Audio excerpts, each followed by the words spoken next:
Karoline Leavitt walked into the White House briefing room like she had a point to prove. By the end, let's just say the heat wasn't just from the camera lights. Caitlin, I'm not taking your follow-up. I have a follow-up on something you just said, though, Caroline. That's Caitlin, regarding I'm not Jeffrey taking Goldsberg. your follow-up. Yeah, it got messy, fast. At just 27, Leavitt made history as the youngest press secretary ever. But after a fiery showdown with CNN's Caitlin Collins, that historic moment turned into a viral collapse and what many are now calling a public breakdown. Here's how it all unraveled and why everyone's still talking.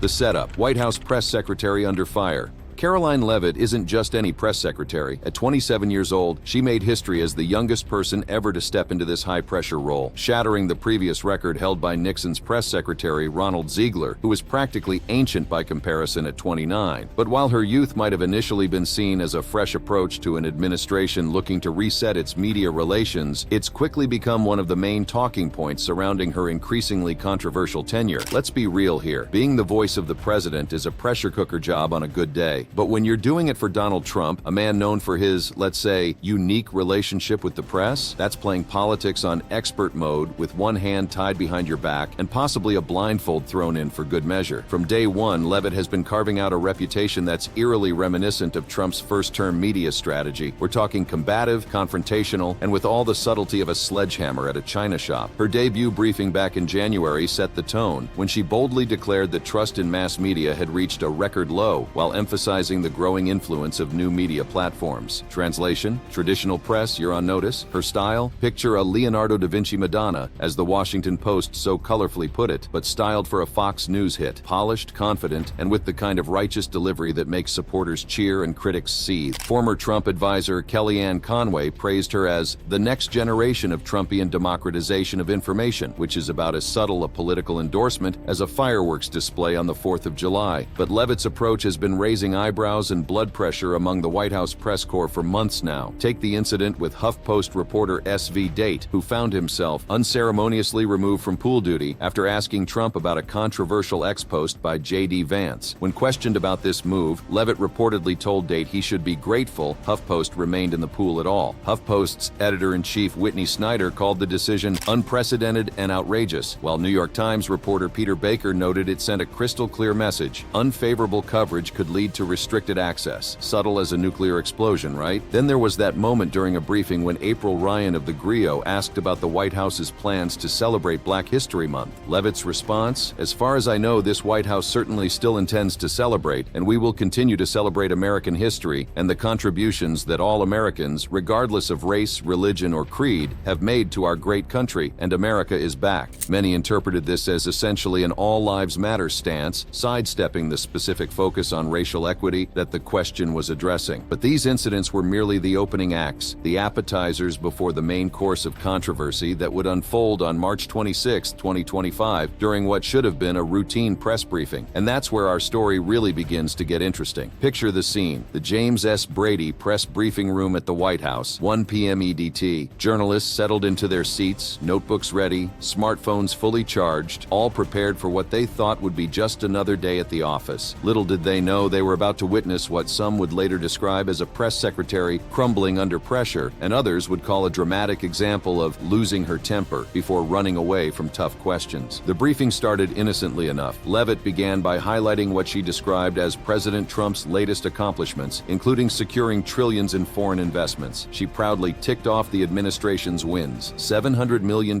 from Schneider Electric, $20 billion from Hyundai, with $5.8 billion allocated for a Louisiana steel plant, creating nearly 1,500 jobs. She spoke about a new executive order on election integrity and touted military actions against Houthi terrorists, including over 100 strikes on March 15, 2025, which allegedly killed key leaders. But lurking just beneath the surface of this seemingly routine briefing was the elephant in the room, a scandal that had been dominating headlines and sending shockwaves through Washington's political establishment. I'm talking about what the press had dubbed Signalgate, a controversy so juicy it could give any Hollywood screenwriter enough material for an entire season of political drama. Here's the Cliff Notes version. Top administration officials, including National Security Advisor Mike Waltz, had been using a Signal group chat to discuss sensitive military plans for strikes on the Houthi group in Yemen. But in a plot twist worthy of a low-budget spy movie, Atlantic editor-in-chief Jeffrey Goldberg was accidentally added to the chat, leading to public exposure of what many considered to be classified information. It was only a matter of time before the briefing veered from Leavitt's carefully scripted talking points to the scandal that everyone actually wanted to talk about. And when it did, the resulting exchange would ignite a firestorm of headlines, social media reactions, and speculation about whether the young press secretary had what it takes to weather the intense pressures of representing one of the most controversial administrations in modern American history. As questions about Signalgate began to dominate the briefing, Leavitt's demeanor noticeably shifted. She addressed the story from The Atlantic, emphatically denying that classified information was shared in the Signal chat and launching into a pointed criticism of Goldberg for what she characterized as a misinformation campaign. The temperature in the room was rising, and it was about to reach boiling point. Enter CNN reporter Karoline Collins, a veteran journalist known for her pointed questions and unwillingness to back down. What happened next would become the defining moment of the briefing, a tense exchange that would spawn countless headlines and social media posts suggesting that Leavitt had been humiliated and broke down during this high-stakes moment. But did she really? What actually happened in that briefing room? Did the youngest press secretary in American history really crumble under the pressure of tough questioning? Or is there more to this story than meets the eye? That's what we're here to break down, piece by piece, looking at the facts, the context, and yes, even the hyperbole that often surrounds these politically charged moments. And trust me, when we get to the actual exchange between Collins and Leavitt, you'll want to be sitting down, because it's the kind of political theater that makes House of Cards look like a children's puppet show.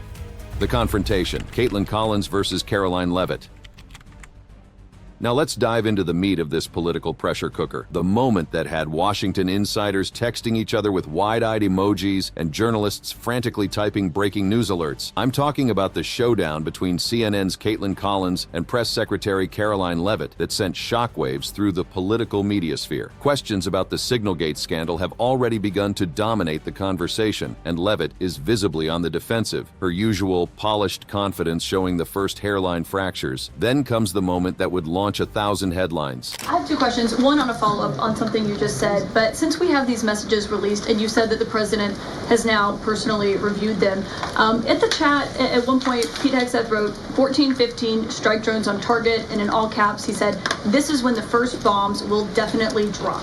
Does the president feel that he was misled by his national security advisors, whoever it was that told him there was no classified information in there, now that he's seen these messages? Let's pause right there and break this down. Collins has just dropped what in poker terms would be called going all in. She's quoting directly from the leaked Signal chat messages, putting specific language about military strikes on the public record, and asking whether the president feels he was misled about the classification status of this information. It's the kind of question that would make any press secretary's palms sweat, but for a 27-year-old still finding her footing in one of the most high-pressure jobs in Washington, this is political trial by fire. Leavitt's response comes fast, and you can practically feel the temperature in the room rising with each word. I've now been asked and answered this question 3 times by the both of you, and I've given you my answer. The president feels the same today as he did yesterday. This is where the exchange starts to take a turn from tense to explosive. Collins, undeterred by Leavitt's dismissive tone, attempts to pivot to her second question. And on my follow-up on what you had just said. Go ahead, Philip. And then comes the moment that would be replayed on news networks, dissected on political podcasts, and endlessly memed on social media. Caitlin, I'm not taking your follow-up. I have a follow-up on something you just said, though, Caroline. That's Caitlin, regarding I'm not Jeffrey taking Goldberg. your follow-up. Philip, go ahead. I've called on you. Let that sink in for a moment. Not only did Leavitt refuse to take Collins's follow-up question, a fairly standard practice in these briefings, but she also mispronounced her name. That's Caitlin with a K, not Karoline with a C. It's the kind of small but telling detail that speaks volumes in a high-stakes environment where relationships with the press corps are already strained to breaking point. The Mirror US would later describe this moment as Leavitt snapping at Collins, a characterization that captures the sudden shift in tone and the visible frustration emanating from the podium. But was this simply a press secretary establishing boundaries? Or was it, as some outlets suggested, evidence of someone crumbling under pressure? The exchange didn't end there. Leavitt quickly pivoted to another reporter, Philip, who asked about the vice president's apparent frustration with Europe not doing doing more to police waterways in their backyard. The vice president seemed to express some frustration that Europe wasn't doing more to police waterways in their backyard, noting in that signal thread that 40% of European trade goes through the Suez Canal.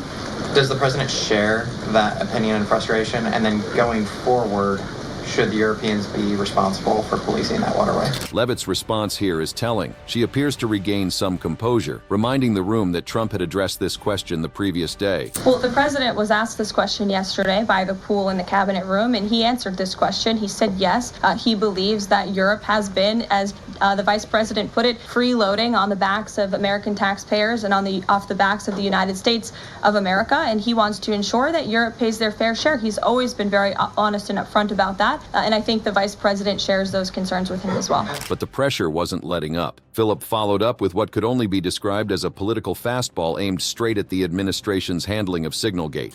Sure.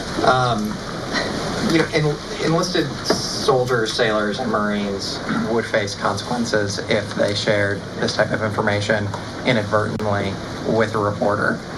Can you tell us more why the president is so willing to give Mike Waltz a mulligan here? This question cuts to the heart of the controversy, the apparent double standard between how rank-and-file military personnel would be treated for similar disclosures versus high-ranking administration officials. And Leavitt's response is telling. Again, I have now been asked and answered the same question using different language multiple times. If anybody has another question, there's a lot of different things going on in the world.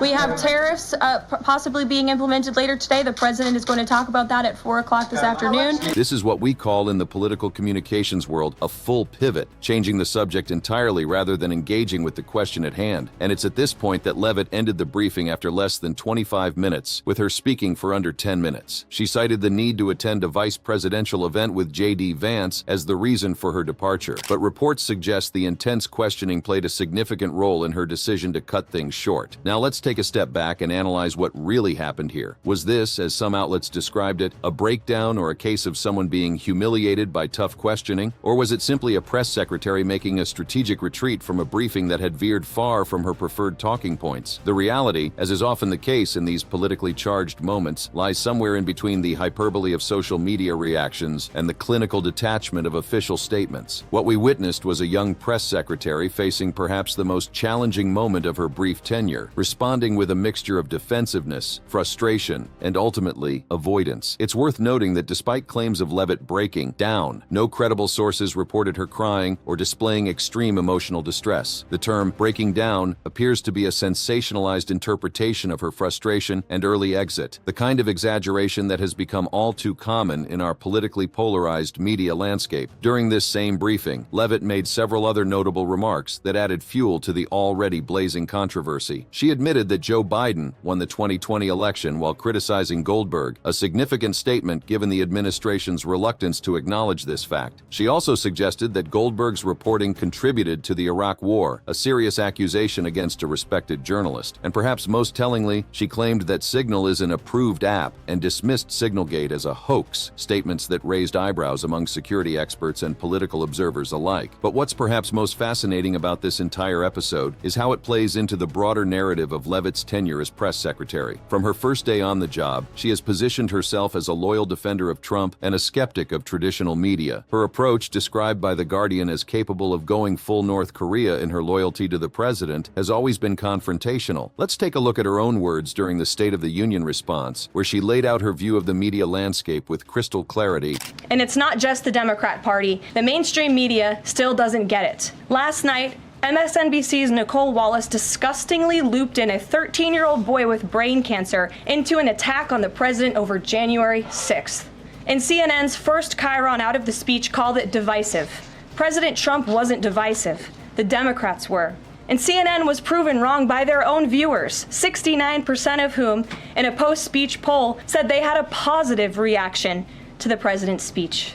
It's sad and frankly pathetic that Democrats and liberals in the legacy media continue to allow their hatred for the president to override their love for our country. But nevertheless, The president will continue to unify this nation through policies that are grounded in common sense and that uplift all Americans. These words paint a picture of someone who sees herself not just as a spokesperson for the president, but as a warrior in what she clearly perceives as an ideological battle against legacy media. And when viewed through this lens, her tense exchange with Collins and subsequent early exit from the briefing take on new dimensions. Was this a breakdown, or was it a strategic retreat from a battlefield where she felt outgunned? The answer likely depends on where you fall on the political spectrum. Trump supporters might see a young press secretary standing her ground against hostile questioning from a network the president has repeatedly criticized. Critics might see a spokesperson unprepared for the rigors of the job, lashing out when challenged and fleeing when the heat became too intense. But what's undeniable is that this moment has become a defining one for Leavitt's tenure, a snapshot of the challenges facing a historically young press secretary, representing a historically controversial president in an era of unprecedented media scrutiny.